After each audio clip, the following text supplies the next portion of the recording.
So we have a French election, and it looks like the market isn't liking it so far. Well, first, you already know my opinion of what was going on over here with the Dow Jones, specifically. There we go, the Dow Jones that I was saying is an Elliott wave flat, and we're about to get rejected so bad and hit a very strong down leg. Not a bear market, but a down leg. Well, it looks like it's coming true. Take a look right here. This is the futures for the Russell 2000. First of all, notice this has really been underperforming the other market indices first off. So it's a flight to safety. But second, look at this perfect head and shoulders formation right here. We have the first shoulder there, the head right there, the other shoulder right here, and volume characteristics. Let's see.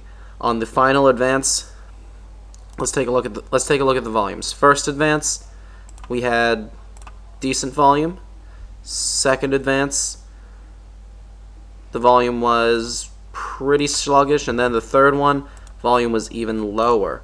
Price was definitely advancing very weakly. Anyway, so right here we have the breakdown that's happened just as the market's opening. Let's see, tonight's 7 o'clock on Sunday, May 6th, before the Monday morning market open, and it's down at 776. This gives us a target of about 720, and I want to see if this actually corresponds to anything else. First, what we can do in terms of Elliott wave analysis is, well, actually I'll just leave this one first. The target from the traditional pattern is 720, and we expect that this is a very reliable pattern, so it's definitely a good idea to be short right now. Second thing that we can do is, in terms of Elliott wave analysis, if I can go to the Russell 2000 and jump to a 1-year chart, we can actually get some even more precise targets. Okay, first off, we'll just put about 720.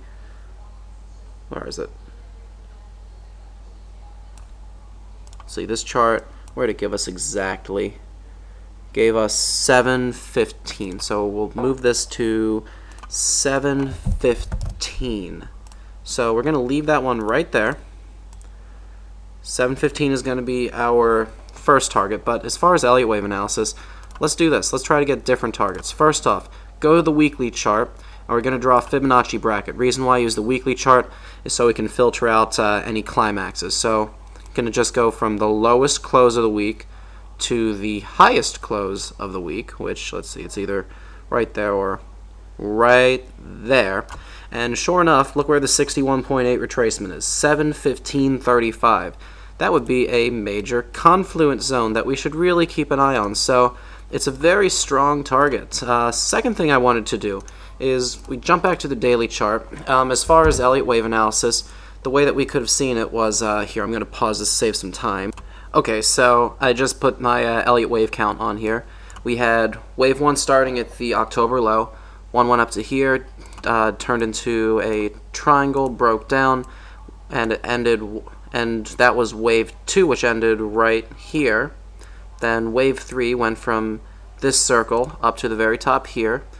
Wave 4 turned into what looked like, honestly, a zigzag pattern or a flat pattern, something pretty boring. And then wave 5 was pretty much just a little spit at the end of the rally that kind of failed, to be honest. Okay, so we really don't care about that part. What we care about is that the very high of wave 5, which is right there, turned into an A-B correction. And if I jump onto an intraday chart, so let's go with the 60-day by 2 hour, we can actually get some sort of rhyme or reason from this. First off, wave A itself was, let's see, we had a downswing. Was it really sharp? Kind of.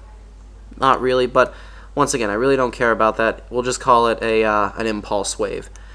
Wave B, however, it did one of these, let's see if I can actually, this should make it easier to see, line chart. It did one of these up, back down, and then up a lot.